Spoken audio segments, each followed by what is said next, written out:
ਮੈਂ ਰਾਂਝਾ ਰਾਂਝਾ ਕਰਦੀ ਆਪੇ ਹੀ ਰਾਂਝਾ ਹੋਈ। ਪੜ੍ਹ ਪੜ੍ਹ ਕਿਤਾਬਾਂ ਇਲਮ ਦੀਆਂ ਤੂੰ ਨਾਮ ਰੱਖ ਲਿਆ ਕਾਜ਼ੀ। ਹੱਥ ਵਿੱਚ ਫੜ ਕੇ ਤਲਵਾਰ ਨਾਮ ਰੱਖ ਲਿਆ ਗਾਜ਼ੀ। ਮੱਕੇ ਮਦੀਨੇ ਘੂਮ ਆਇਆ ਤੇ ਨਾਮ ਰੱਖ ਲਿਆ ਹਾਜੀ। ਉਹ ਬੁੱਲਿਆ ਹਾਸਲ ਕੀ ਕੀਤਾ ਜੇ ਤੂੰ ਰੱਬ ਨਾ ਕੀਤਾ ਰਾਜ਼ੀ। बुल्ला जब इंतकाल कर गया तो एक और फितवा जारी किया गया कि इसका जनाजा पढ़ना नाजायज़ है। कहा गया इस बंदे को कसूर में दफनाया भी नहीं जा सकता। कहा गया इसे शहर से कहीं दूर दफनाया जाए। मुझे दो शागिर्द अजीब मिले हैं। एक बुल्ले शाह रहमतुल्लाह अलैह जिसने इल्म हासिल करके सारंगी पकड़ ली, और दूसरा वारिस शाह रहमतुल्लाह अलैह जो आलम बनकर हीर रांझा के गीत गाने लगा। उनका असली वतन इलाका बहावलपुर का एक मशहूर गांव उच्च गिलानिया था। बिस्मिल्लाहिर्रहमानिर्रहीम। हज़रत बाबा बुल्ले शाह रहमतुल्लाह अलैह मशहूर सूफ़ी बुज़ुर्ग हैं। पंजाबी सूफ़ी शायर बाबा बुल्ले शाह को बुखारी सैयद भी कहते हैं। उनका नाम अब्दुल्ला शाह था, जिन्होंने ज़ैदो तकवा, कशफ़ व करामात और सूफियाना शायरी की वजह से काफ़ी शोहरत पाई है। उनका असल वतन इलाका बहावलपुर का एक मशहूर गांव उच्च गिलानिया था। ना कर बंदिया मेरी मेरी, ना तेरी ना मेरी, तू ई खाक दी डेरी, कोठियां बंगले सब टुर जाने, जदों लिखियां ने अख फेरी। किताब तरीक़ल सफ़ाया जो बाबा बुल्ले शाह रहमतुल्लाह अलैह के मुर्शद शाह अनायत कादरिया रहमतुल्लाह अलैह की ख़ानदानी तसनीफ़ है। इसमें उनका सिलसिला नसब शेख अब्दुल कादर जिलानी रहमतुल्लाह अलैह के फ़र्जंद हज़रत शेख अब्दुल वहाब रहमतुल्लाह अलैह के तोसत से हज़रत शेख अब्दुल कादर जिलानी रहमतुल्लाह अलैह तक पहुँचाया है। हज़रत बुल्ले शाह रहमतुल्लाह अलैह के वालिद बुजुर्गवार का असम ग्रामी हज़रत सखी शाह मोहम्मद रहमतुल्लाह अलैह था। आप एक दरवेश सिफत मुमताज़ आलम दीन थे और इबादत इलाहिया में मसरूफ़ रहते थे। आपने इस्लाम की सरबुलंदी के लिए ख़ानदानी रवायात को कायम रखा।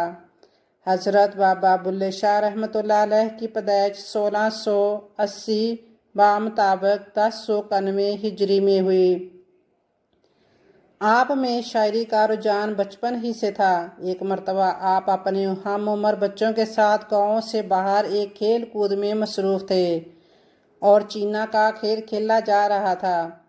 हज़रत बुल्ले शाह रहमतुल्लाह अलैह भी इन तफरीहात में मशगूल थे कि उनके वालिद मोहतरम उन्हें तलाश करते हुए उधर आ निकले। उन्होंने देखा कि मासूम बच्चा हाथ में तस्बीह लिए आशार पढ़ रहा है। लोकां दियां पब मिले ते बाबे दा जब माल, सारी उम्र अमालां फेरी एक ना कथया वाल, चीना इंज छड़ेंदा। इसका मतलब जानी लोगों का माल खाते रहे और जो कुछ अल्लाह ने दिया वो भी खुद खा लिया। रमज़ शनास बाब 9 उम्र बेटे के आरफाना तनस से बहुत मुतासर हुए और वजद में आकर झूमने लगे। मार्फत की ये पहली चंगाड़ी थी जिसने मासूम दिल की कायनात में रूहानियत पैदा की।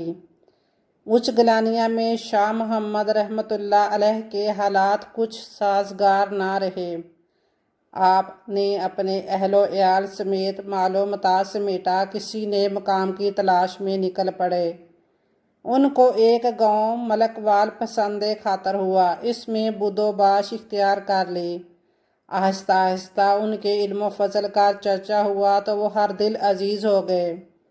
मलकवाल के नवाही एक गांव पांडो की वाक़या है जिसे एक शख्स पांडो चौधरी ने बड़ी मेहनत से बसाया था।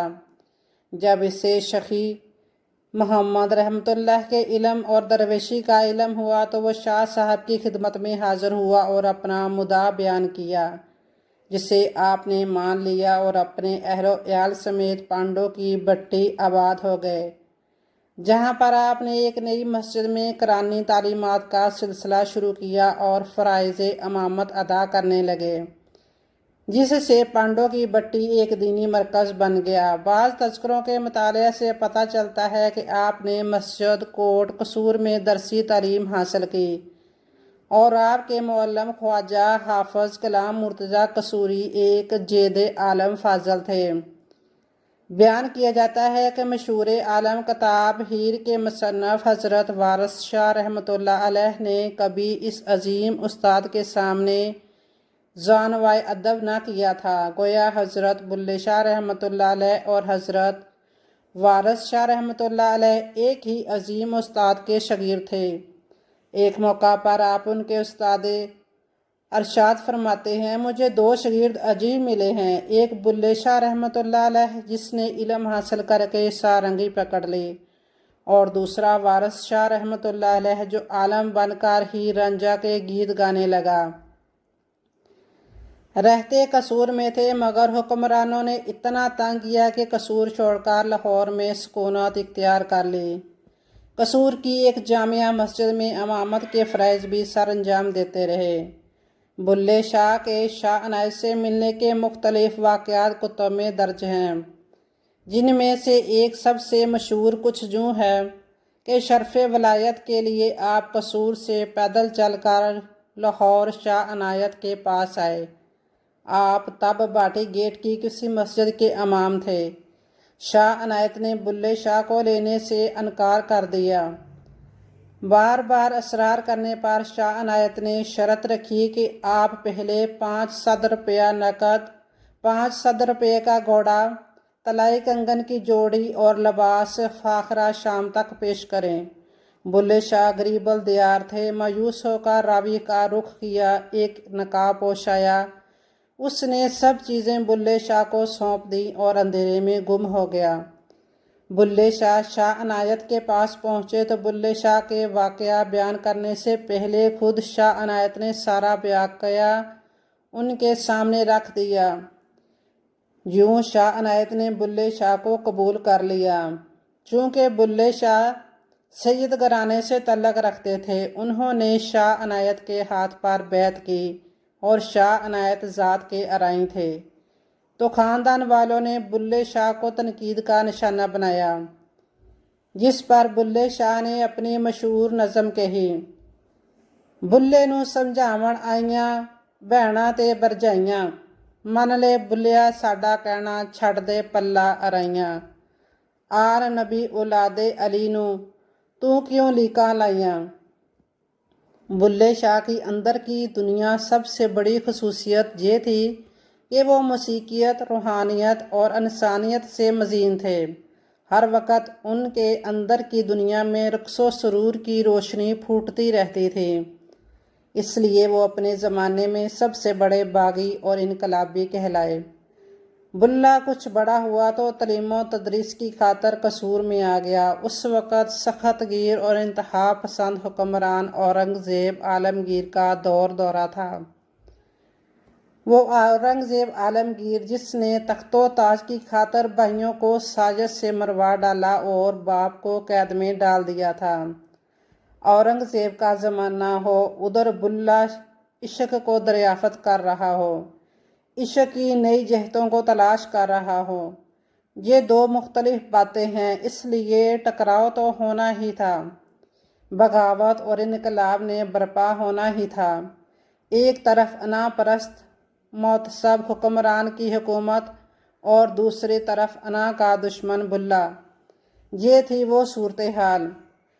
ایک طرف مغل بادشاہ اورنگزیب عالمگیر کے دور میں لڑائی جھگڑے عروج پر تھے، اور دوسری طرف ایسا انسان جو اپنی ذات کی نفی کر چکا تھا۔ کائنات کے سارے رنگ اس کی زندگی میں جھلک رہے تھے۔ بابا بلے شاہ کے دور میں مغلیہ سلطنت داخلی اور خارجی مسائل کا شکار تھی۔ معاشرہ تباہی کے دہانے پر کھڑا تھا، انسان بے بس ہو چکا تھا، لوگ ایک خدا کی عبادت کرنے کی بجائے توہمات میں الجھے ہوئے تھے۔ لیکن بابا بلے شاہ کو اللہ کی طرف سے یہ خوبی عطا تھی کہ وہ انسان کو تصویر کا دوسرا رخ سمجھانے کی بھرپور صلاحیت رکھتے تھے۔ بلّہ اورنگزیب عالمگیر کے دور کا چشمِ دید گواہ تھا، اس لیے مفتی اور ملا اس کے خلاف فتوے دے رہے تھے، اسے کافر کہہ رہے تھے، ہر طرف افراتفری تھی۔ मुगल सिखों का कत्ल आम कर रहे थे और सिख मुगलों को मार रहे थे। बुल्ले शाह ने सूफियाना शायरी के ज़रिए औरंगज़ेब आलमगीर की हुक्मरानी को चैलेंज कर दिया। उधर से मुफ्तियों ने फितवे दिए कि इसकी शायरी काफराना है, इसलिए इसे मुल्क बदर किया जाए। फितवे भी जारी थे और बुल्ले शाह का इंसानियत से भरपूर कलाम भी अपने जोबन पर था।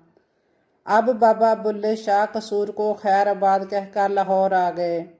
अवाम को इश्क, आज़ादी, अमन, इंसानियत और मोहब्बत का दर्स देना शुरू कर दिया। रियासत के हुक्मरानों और ठेकेदारों के खिलाफ आवाज़ बुलंद करना शुरू कर दी। अब एक तरफ इस दौर के इंतहा पसंद थे और दूसरी तरफ इंसानियत से मज़ीन तसव्वुफ़ का रास्ता था, जिससे हुक्मरान और इंतहा पसंद खौफज़दा थे। बाबा बुल्ले शाह ने लाहौर के बाद ग्वालियर का रुख किया। वहाँ उन्होंने रक़स, संगीत और राग रंग की तरबियत हासिल की। इससे अपने मुर्शद को मनाया। जैसे वो कहते हैं, कंजरी बनिया मेरी इज्जत ना घटी, मैनू नच के जार बनावन दे। असल में बुल्ले शाह के इस कलाम के ये मानी है कि कोई कमतर नहीं होता, क्योंकि तवाफ़ को नाचने गाने वालों को कमतर समझा जाता है। इन्हें मरासी कहा जाता है, इनसे नफ़रत की जाती है। तो बाबा बुल्ले शाह इन सब की आवाज़ बन गए और कहा, कोई इंसान बड़ा छोटा आला अदना नहीं होता, इंसान सब बराबर होते हैं। इसी वजह से ताकतवर रियासत और इस्टेब्लिशमेंट इनके ख़िलाफ़ थी। उस वक़्त के मुफ्तियान ने फितवा दिया, जे बंदा गुस्ताखाना और काफराना शेर कहता है, इसलिए इसे सख्त सज़ा दी जाए। इसलिए बुल्ले शाह पर मुसीबतों के पहाड़ टूट पड़े। अब एक बंदा शहर शहर घूम रहा है, रक़स कर रहा है, संगीत का आशिक है, इंसानियत परस्त है और कह रहा है कि मैं रांझा रांझा कर दई, आपे ही रांझा हुई। ऐसे शख्स को कैसे रियासत और इसके ताकतवर हलके आज़ादी और बेबाकी से ज़िंदा रहने दे सकते थे?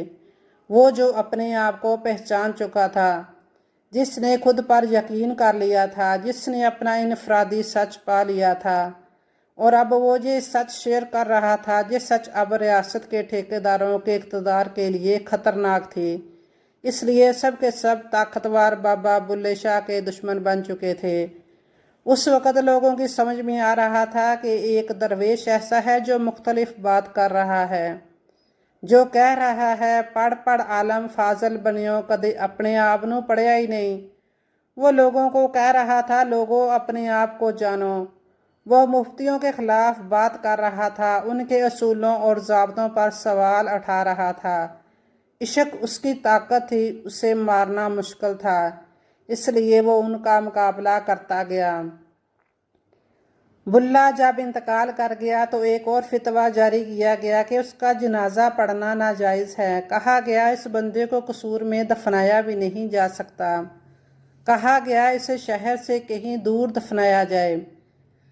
एक मलामती इनकलाबी और बागी सूफ़ी के साथ ऐसा ही होना चाहिए, इसलिए कसूर शहर से दूर बुल्ले शाह को दफनाया गया।